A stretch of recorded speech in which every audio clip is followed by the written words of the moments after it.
Well, now between the jigs and the reels, we haven't put out a one-to-one session in quite a while, but we're back with a really, really interesting guest who he always speaks from the heart, whether you agree with him or not, and he has the most wonderful way with words. Terry McMahon is a multi-award-winning movie director, producer, actor, and unlike so many of his colleagues in the entertainment industry, he has chosen to speak up against the government and global narrative. And he joins us now. Terry, thank you for allowing us the time and giving us your time today to have a chat. How are you? It's a pleasure to be here, Ashley. I'm in my son's room, so if it looks weird behind me, don't take any notice of it. And as a dad, you know, there you are in your son's room. This is an alarming time for all parents. They want to inject our children with this experimental gene therapy, essentially is what it is, even though we're not allowed to say that. How are you doing? How's your head coping with all of this?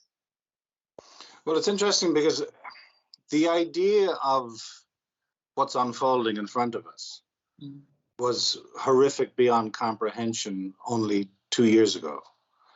And now we've normalized that obscenity to such a degree that we have people who think the mandatory vaccination of children is a good thing.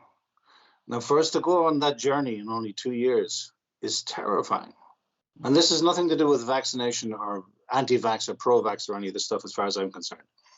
Because people, every individual has a very, very different perspective on that. And my vaccination status I regard as irrelevant in the context of this conversation. But as a parent, and I said recently in a speech that, and I got into trouble for it, like many aspects of it, but one of the things I said was that, and this is not to diminish anybody, but people who have children, by necessity, by imposition, with no choice of their own, have got to see the world differently than they had before they had children. It's a simple reality. You're no longer driven by ego. You're no longer driven by a singular independent idea of the world. Your worldview has got to, by necessity, shift immediately. Either that or you're a selfish narcissist. But I know that you have 3 children, I have 5 children, and the idea of my worldview being the same as it was before I had children is absurd and ridiculous. And I find too often these days we have decisions being made about our children's future by people who've never had children, people who know nothing about the most fundamental, basic aspect of having children.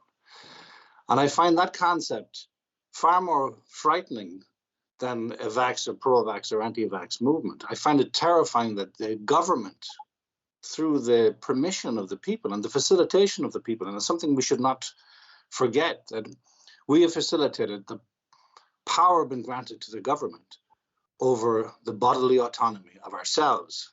And then the next stage, in the most disturbing precedent in, I think, modern history, our children. Well, I find it absolutely terrifying, you know, and I want to stay strong, and I don't want to have fear, because I think fear is a big problem for us.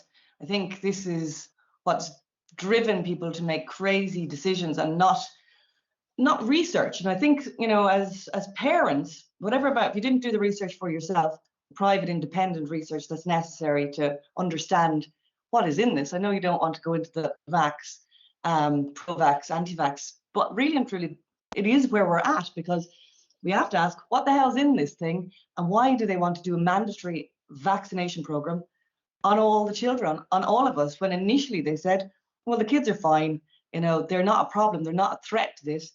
And we seem to be just getting lies heaped on more lies, heaped on more lies. Now it's like, oh, actually the kids are a threat and they need their jabs. And as you say, the worrying thing is how people in the space of 2 years are now going, yes, that's a great idea. What is it? Is it some kind of mass psychosis, or how do you see it? What's going on? Because from my perspective, looking on from France, I would say people aren't thinking straight. They're not thinking logically, that the way I would assume Irish people to debate and, you know, talk it out before making a big decision. Well, when I say I don't want to get into the vax, anti-vax things, it's not that I don't have very strong opinions on this. It's that people's absolute refusal to engage in a conversation beyond their chosen or imposed side has made the conversation impossible. And for me, one of the glories of being a human being in conversation is that I love being proven wrong. I love being educated. I love being given an insight that I had hitherto never thought of. But we exist in a realm where having the wrong opinion is damaging enough, but asking the wrong question is as equally damaging. And when we criminalize or demonize somebody for asking a question, a good faith question, when we criminalize somebody for doing that, we're in a deeply disturbing scenario. So one of the things I'm trying to avoid doing is getting into a choosing of sides, hence my vaccination status being irrelevant. But in terms of mass psychosis, what I do is I create narrative. And we create a fictional narrative on a screen that you hope has the effect of creating a cathartic response in reality in the viewer. And that's the standard structure requirement of all dramatic structure. We do it with music, we do it with across the board. But now we have governments hiring very expensive organizations to teach them in the pursuit of truth is what the function of art is. But in order to pursue that truth, we need a construct. Now we have these governments creating constructs that are fallacies, but they are as equally dramatically and emotionally as effective as a truth pursuit would be. So when I see this idea of somebody deciding that they want to form an orderly queue with their hand on their child's shoulder as they demonstrate a public support for a mandatory vaccination program, I don't feel anger towards them. I feel heartbroken. Like the fact that you would even conceive of putting your child, if there was a 0.00001% possibility of your child breaking a fingernail, surely your instinct as a parent is to make sure that doesn't happen. Now, we take risks every day with our children, and those risks are necessary. But those are risks that are about embracing life, embracing discovery, embracing the things that allow you to understand and comprehend the difference between actual danger versus fear. And nothing will kill you faster than fear. And to watch how fear has been commodified and turned into a deeply disturbing weapon in the name of protecting us, it's really frightening when people can't see that. So beyond your position on vax or vaccination or anti-vaccination, whatever reductive terms we apply here, if as a parent you can't see how you are being manipulated and exploited and how your fear has been weaponized, you really are deliberately deaf, dumb, and blind. Now that's even if you 100% agree with the vaccination process. We have been led down a garden path by bona fide, verifiable liars. People whose history is there for anybody to investigate. It's not a conspiracy. And these very often people who will be diagnosed as psychopaths are telling us that our future and the future of our children should be adhered to based on claims that they're making. In Ireland, we have the head of NEFIT, who is a man who, for many people, should be in jail. A man who protected the information and stopped the information that might have saved women's lives. A man who went forcibly against an investigation of the cervical cancer scandal. And you watch this man and every instinct in your body tells you he's ropey, but you could have people that you find ropey and you subsequently end up liking. And you go, my instinct was wrong. They're good people. But when somebody has a clearly defined track record of lies, deceit, duplicity, and then won't even have the courtesy to apologize for the deaths of these women. And now he's not only rewarded, he's given the freedom of the city and he's given the destiny of our children and our future into his hands. That's beyond any comprehension. That's a psychosis that we've got to question ourselves in terms of our culpability, our facilitation. How we have allowed this psychopath to make decisions for our children's future is beyond any comprehension.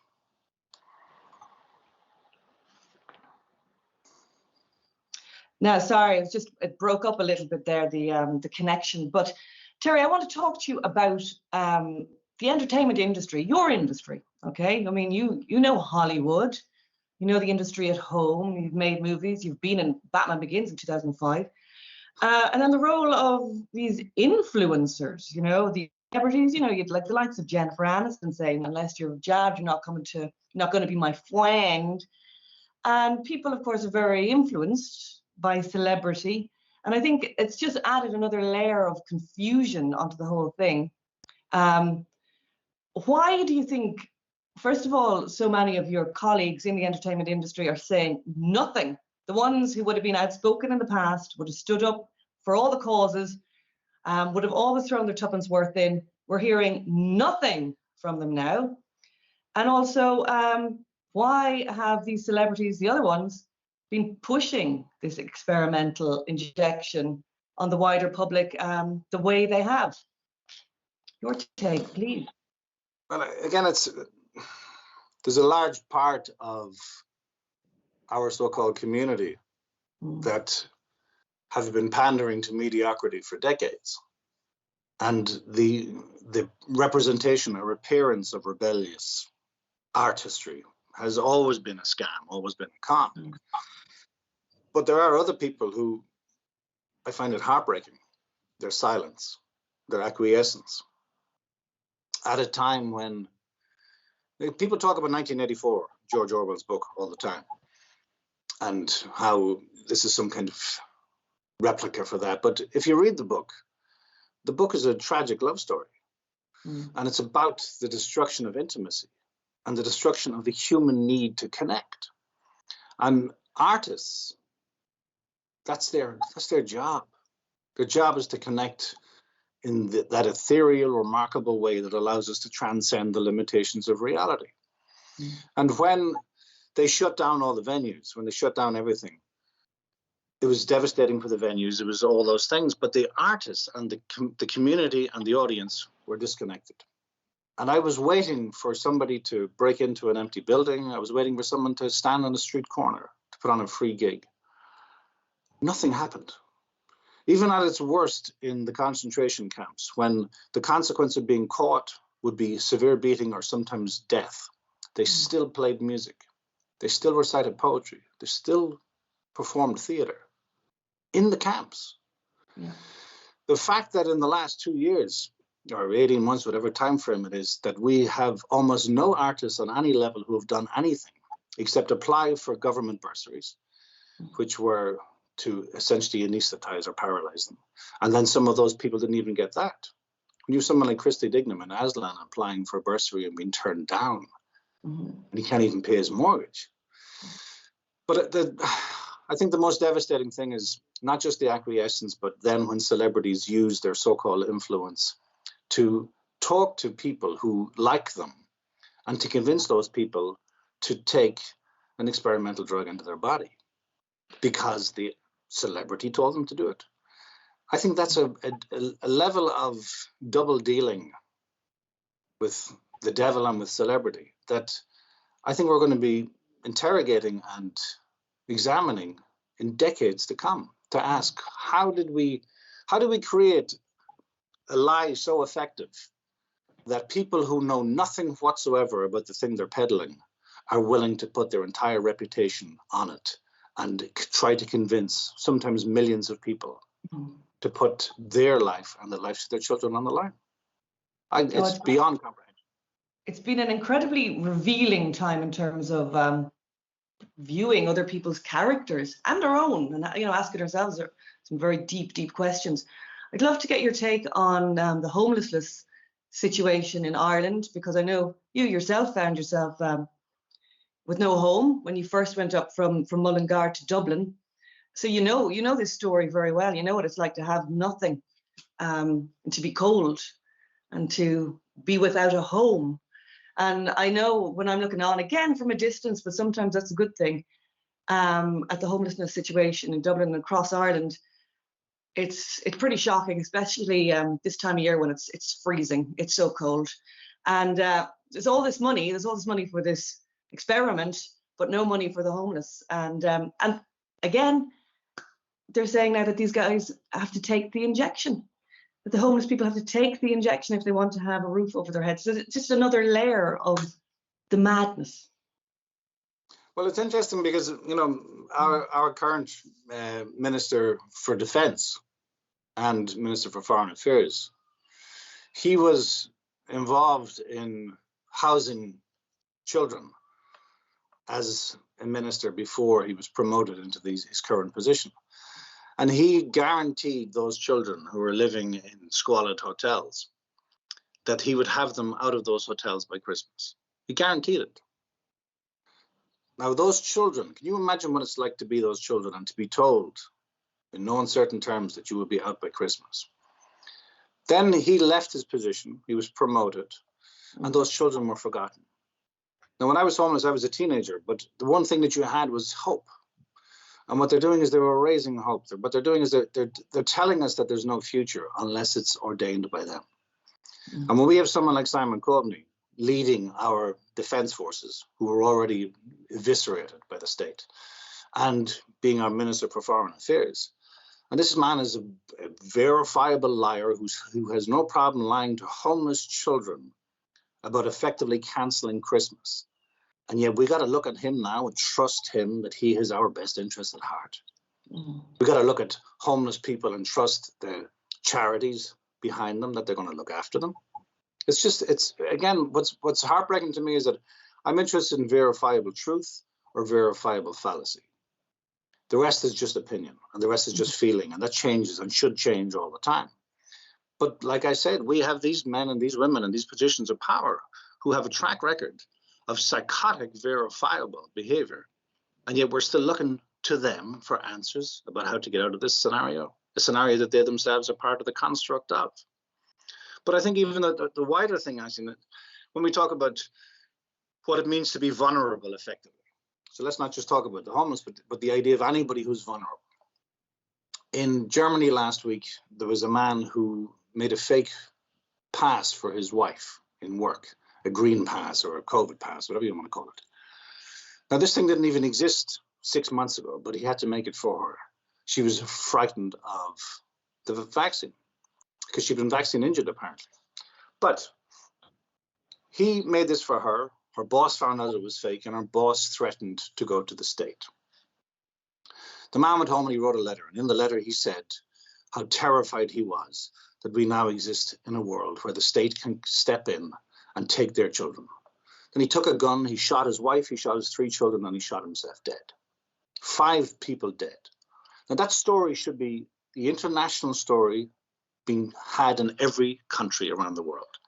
That something that didn't even exist 6 months prior is now so strong in its creation of fear that somebody so mentally vulnerable can murder his beloved children and his beloved wife and himself for fear of the state interjecting. And we now exist in a realm where people are telling us every day that unless we abide by a fear-fueled narrative, we're either going to be killed in terms of the virus, or we're going to be ostracized by society, which is its own form of killing. Mm. And those are our 2 options. Now, I had COVID. I experienced it firsthand. I took ivermectin. I did all the things that I'm told you can and cannot do. I use it as an opportunity to examine and explore the reality of it. And I know that COVID can be dangerous for some people, and I think it's imperative that those people are not disrespected. But at the same time, it's very, very obvious. And this part of the problem is that multiple things can be true at once. And we have a tendency to reject the idea that multiple things can be true at once because it makes us vulnerable, it makes us insecure, and it also makes us possibly wrong. And I think it's imperative we embrace the idea of being possibly wrong. But it's very, very clear that while COVID is dangerous to some people, there is something other than a virus going on in the world. And if you can't see that, if you refuse to see that, and if you refuse to see it based on fear, that's understandable. But if your refusal to see it then turns into a rush for prejudice and rage and accusation, it's only a matter of time before the homeless will become the next step to we need to imprison or reduce the rights of or eradicate these people. There's no time in history where we haven't set a precedent like we're setting now that it did not end up horribly. The moment we... It's already going horribly wrong, though. I mean, if you look at what's happening in Australia with the Aboriginal people, I mean, it's right before our eyes. They've cut off communication. They're putting them in detention centres, concentration camps, if you like, forcing them to be injected against their will. It's happening in India. what do we do, though? I mean, people say if you protest, that's not enough. Is it mass non-compliance? How do we, as Irish people and as citizens of the world, get our power back? But again, it's the idea of power. Even we abdicated because we've got to recognize our culpability here. We are not just victims here. We are culpable in this. We allowed woke culture to take over our country. Like, how the hell did we allow the idea of critical race theory enter our universities? We've allowed the idea of a very specific and particular type of sex education to take over everything. We've allowed our children to be used as indoctrination models for an ideological war. We've allowed a tiny, tiny minority of people whose rights should be protected on every level, but the activists behind that ideology have suddenly, like a virus much worse than COVID, spread everywhere. And we've allowed this to happen. We've allowed the worst, weakest of us to control all of us. And again, it's back to that simple thing. You know, I keep on looking at the conspiracy theorists versus the fact checkers. And again, over the last 2 years, I keep on waiting, looking for where the conspiracy theorists are wrong. Now, there are some extremes, like very, very too extreme, that are just nut jobs. And they actually do damage, because I read a report yesterday that was published in I think the journal.ie or some rag, but the idea of how we are moving toward the far right. And we are using these extreme examples in order to discredit everyone else, anyone else who questions the narrative. But looking at the idea of what do we do, again, back to our artists. Our artists, there hasn't been a single piece on any level of any interest created in relation to COVID. Nothing. And is that because they're afraid of losing funds or being cancelled, or that's the end of their career and it's over if they do? I was cancelled. I was publicly cancelled. I know what it's like. It's a fucking horrible, horrible process. And I was cancelled by one of the creators of the repeal shield. Apparently, I asked some of the wrong questions when it came to repeal. Apparently, asking questions about the most vulnerable life form is the wrong question to ask. And I was very much pro-repeal when it began. But I was contacted by a few people, and the people behind repeal were saying that if anybody has any questions, please ask them. We really want to answer. So I asked some questions, and they were massively respectful every time, and so on and so forth. But the response was astonishing. And then I was repeal shielded, as they call it. And then it turned out there's over 50,000 people repeal shielded. And the way they got back at me then later was I did an interview with Paddy Houlihan, and this was the one that destroyed Paddy's aspirations. And it was, again, a deliberately recontextualized conversation. And the conversation was about cancel culture. It nearly destroyed his career. And then there wasn't enough of them. They came after me as well. And they used my daughter. They weaponized my daughter to try and destroy me. And these are people who talk about compassion, people who talk about humanity and understanding and so on and so forth. So we've handed over the meaning of words. We don't know what compassion means anymore. We don't know what any of these words mean anymore. They have all been weaponized. So when we look at our culture, COVID is not our problem. COVID is 99% survivable. But and again, I hate to use phrases like this, but our moral bankruptcy is the problem. Our shallow attempt at claiming to be things we are not and presenting ourselves as things we know we're not, in pursuit of things we know are lies, governed by people we know are psychopaths. Like all of the groundwork for COVID and the madness that the government is presenting as fact, all that groundwork has been laid over the last 10 and 15 years anyway. We have, again, you mentioned the homeless people. And while we had the highest homeless number since the famine, we had a government who was declaring the greatest success in terms of housing projects. You go, what? And while this was happening, we had foreign companies and their investors being protected. We had banks crippling families and destroying them and handing the properties over to foreign investors. So when we look at these people who lie to your face, it's like Jimmy Savile says, I feel guilty what I did. Can I babysit your children? And you go, oh yeah, let's allow them to babysit our children. We've allowed psychopaths to determine reality. And a psychopath has no comprehension of reality.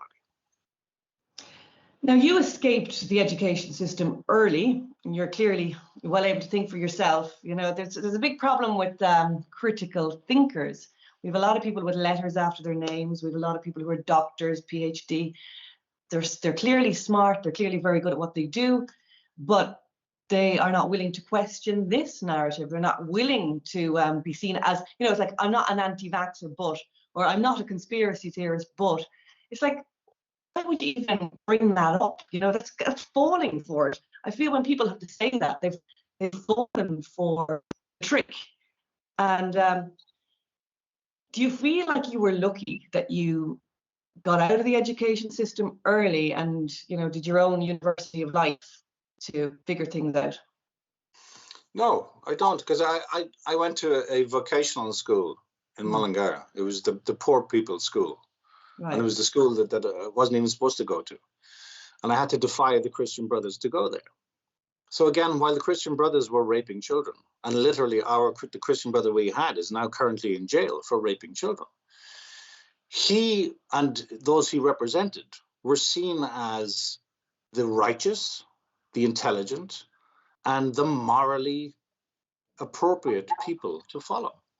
Look at the parallel. But I refused to be involved with them, and I went to the shithole school. It ended up being the best school imaginable. Amazing teachers and fantastic students. And there was girls there. It was a mixed school. The Christian Brothers school was all boys. And suddenly these beautiful young girls, these beautiful young teachers, these beautiful, genuinely forward-thinking, extraordinary people gave us an opportunity to explore life on a level that I have a twin brother, and he stayed with the Christian Brothers.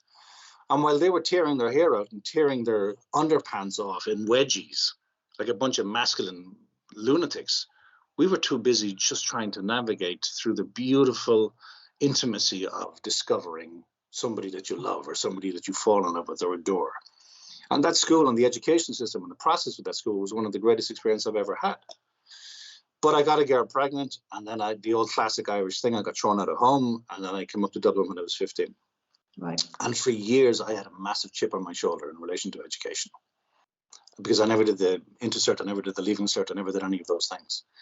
And so while I think our education system now is far more dangerous and far more damaging than we're aware of, because it is promoting woke culture across the board, and the mediocrity of the teaching, again, has got to be rubber stamped, approved in advance. So all the teachers are woke. We don't have mavericks anymore. We don't have provocateurs. We don't have anybody. But at the same time, while we have this, we had a woman brought over from England to address the Irish National Teachers Organization. She's a big figurehead over there. And she's part of an organization that wants to push, again, fundamentalist ideology when it comes to sex education in schools. And she blatantly, it's available for anyone to see, she told the Irish National Teachers Organization members to conceal from the parents what they were doing, to lie to parents. And there wasn't a single raised eyebrow from the Irish National Teachers Organization. Now, we know in our culture the consequence of protecting the lie from parents of what is being done to children, particularly in relation to sex. And here we are not only repeating it all over again, but insisting that the implementation of it is for the child's benefit. And it's about diversity or whatever other bullshit buzzword they use to inveigle their way in with a new ideology. So I fear that education, which used to be about the idea of having the courage to ask questions you don't know the answer to, has now turned into an ideological determination that you are always right and everyone else is the enemy. We have an opportunity here to change things, to change our course. Like, as much as things are going horribly wrong, and they are, it's also an opportunity to look at, say, the mainstream media and to go, well, who's paying them to push this on us? To look at our education system and to look at the woke culture, to look at cancel culture, to look at our judiciary, to look at what kind of sentences they give, and to finally see what kind of society we're living in. And perhaps create a parallel society. Perhaps that's our best bet, along with mass non-compliance, out of this. What do you reckon? Well, the one thing is, you just talked about, you have 3 children, and they're at those great ages. Which is 5, 8, and 10, is that what you said? Yeah, that's right. Yeah. So they're amazing ages. It's a half a decade between the first and the last. But with my children, you know, I got a 26-year-old, I got a 20-year-old, I got a 13-year-old, no, 14-year-old, a 6-year-old, and a 2-year-old. Wow, well, a fabulous family. Wow. She gets me drunk every few years and takes advantage of me. But anyway, so that's like a generation between the first and the last. And I look at those kids, and despite all the attempts to indoctrinate, I'm not talking about just the schooling system or the political system, but also the home system. Despite every attempt to indoctrinate, these children seem to somehow find their own remarkable personalities and their own astonishing insights. And I think that it's going to sound trite, but I think the only thing we can do with absolute certitude is just love the shit out of our kids, no matter what. And by doing that, you remove all the trappings of ideological attempts at indoctrination. And you have to allow them to make their own mistakes. You've got to allow them to make all the things that they're going to do, because nobody knows who they are when they're young. I'm 51 now, and I still have no idea who the hell I am. But I try to live by a simple moral code that allows other people to be what they are, as long as they're not endangering me or endangering my kids. Mm-hmm. And the sad thing is that the people in power right now are clearly endangering our children.